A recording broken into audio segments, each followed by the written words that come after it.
بسم اللہ الرحمن الرحیم ذالک بأن اللہ نزل الکتاب بالحق وإن الذین اختلفوا فی الکتاب لفی شقاق بعید۔ یہ سب کچھ اس وجہ سے ہوا کہ اللہ نے تو ٹھیک حق کے مطابق کتاب نازل کی تھی، مگر جن لوگوں نے کتاب میں اختلافات نکالے وہ اپنے جھگڑوں میں حق سے بہت دور نکل گئے۔ لیس البر ان تولوا وجوہکم قبل المشرق والمغرب ولكن البر من آمن بالله واليوم الآخر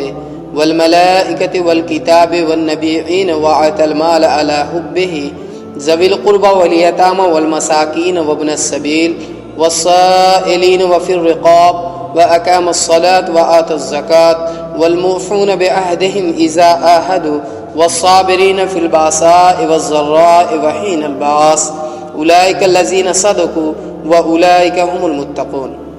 نیکی یہ نہیں ہے کہ تم نے اپنے چہرے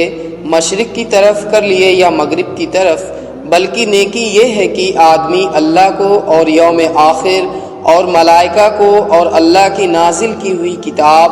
اور اس کے پیغمبروں کو دل سے مانے، اور اللہ کی محبت میں اپنا دل پسند مال رشتہ داروں اور یتیموں پر، مسکینوں اور مسافر پر،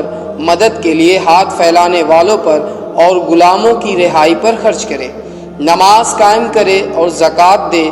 اور نیک وہ لوگ ہیں کہ جب عہد کرے تو اسے وفا کرے، اور تنگی و مصیبت کے وقت میں اور حق و باطل کی جنگ میں صبر کرے۔ یہ ہیں راست باز لوگ اور یہی لوگ متقی ہیں۔